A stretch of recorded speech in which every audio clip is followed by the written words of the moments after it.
Well, it's been a while since we've had a chance to talk. Let's get caught up. What's new? What isn't new? Well, let's start with the big one. You're down a member. It's been about 10 months, 11 months now. Yep, we're coming up on a year. It was a huge transition and a really scary one to undertake, but it has been so galvanizing and so liberating for the four of us to embrace this and really take charge of something that we're all really proud of.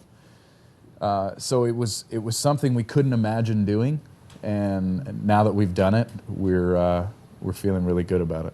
How do you compensate for something like this? A core member, a founding member, a songwriter, a singer, one of the front guys. How do you compensate? Well, there's 4 guys left in the band who do a lot of things. You got 3 songwriters, multi-instrumentalists. The fact that we've been together 20 years and really know and support each other. It's been 20 years now? 20 years, Alan. 21 years this year. I had hair when this band started. Hair was current when this band started. Yeah, let the sunshine in.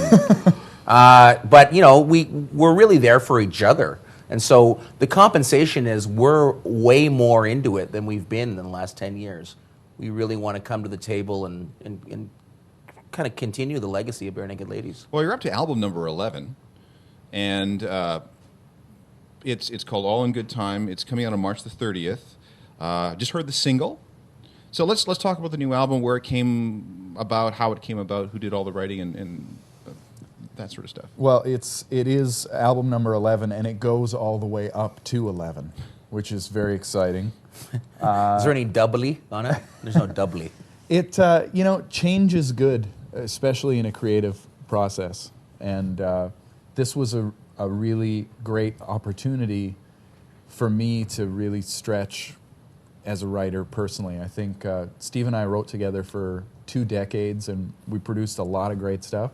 But I think you also end up in certain ruts when you're working with one person all the time. It was nice for me to really explore my writing on my own. It was a great chance for Jim and Kev to come to the table with a lot of songs as well. We approached the new record as an adventure. Everything was new about it. Everybody kind of had new roles, and it was a challenge that I think everybody rose to and really embraced. Where did you do it?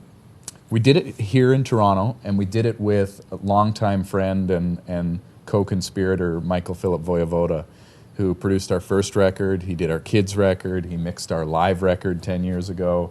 So he's been in and around the band for 20 years.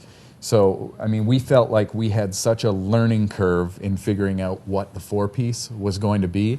We really wanted someone we trusted and a level of familiarity in the studio with us so that we could figure out what we were doing, and there wasn't another relationship to figure out.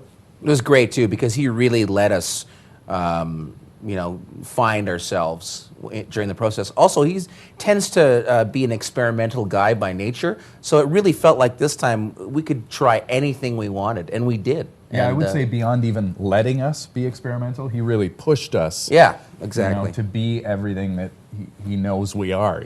Well, the first single is called "You Run Away," and it's not what I expected when I put it on. It's a very poignant, beautiful little song, and Thanks. it's coming from you guys, you would expect something just a little bit goofy, but it's Yep. not. It's quite serious. Well, I think we allowed ourselves to be more direct. There's more emotional rawness on this record. There's more literal material, I think. What do you mean by literal material? Well, I mean, a lot of the emotive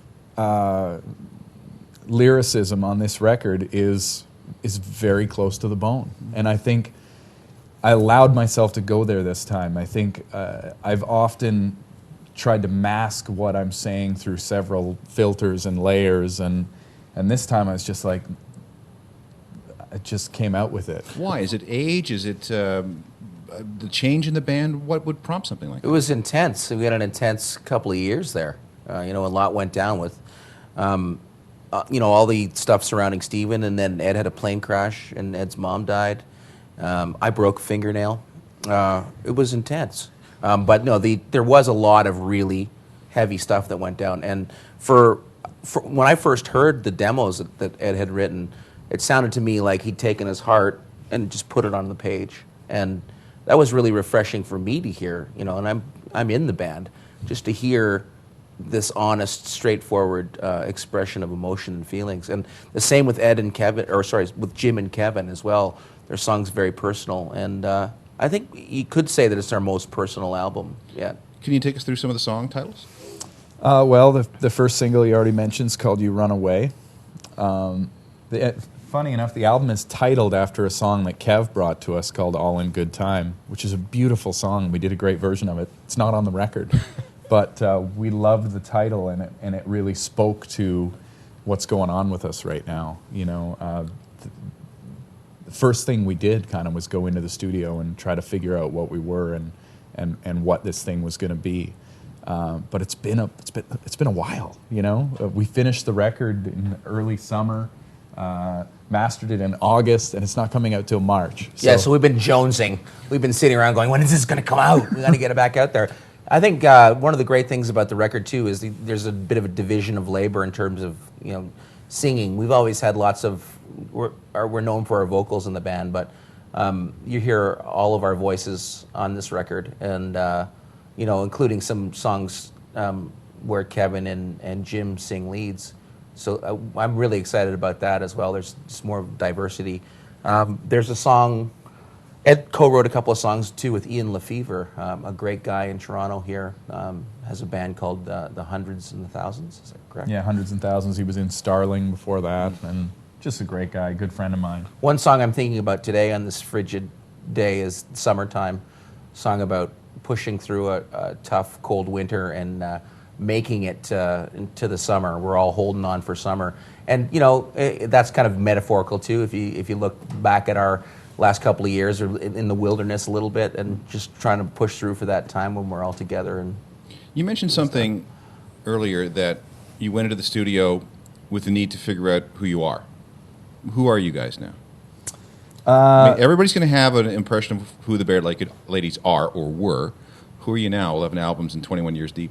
Well, I think it was important for us to realize that we are that band.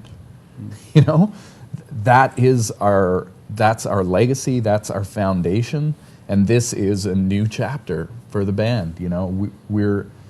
It's actually been great. We're rehearsing for the first time in 20 years. And we've really been examining all the old material while we're learning the new stuff. And it's a nice jumping off point to say, okay, well, we've been playing that way for 15 years. What could we do different now? So as much as it's been a reinvention and the new record is a whole new direction for us, we still recognize that we have this legacy that people love and that we love and that we're proud of. So it's a nice point for us to re-examine the past and step into the future. This is on your own record label now. This is on EMI. Well, it's on our own label, distributed by EMI. Yeah, we were on our last couple of records too were our own label, but this is a new deal we have with EMI, and we're very excited. They were like, when we went to meet them in Toronto, they were completely over the moon about having us there, and that felt good for us, And there's a lot of familiar faces. You stay in this business long enough, you've worked with everybody anyway. And back in the day, 20 years ago, Dean Cameron at EMI was one of the first people to ever offer us a record deal for $16. And now it's $17, so we took it. And but no, it was... we did the indie thing for 5 years here, and that was it was great for us to explore that. But I think eventually we kind of thought, how do we get the people who work Coldplay to work us? Because that'd be great. How do we get their songs too? And, please, and their wives. But please don't wear those jackets. No, we won't be wearing those jackets. They don't fit me. They don't come in my size. So don't worry, Al. We won't wear them.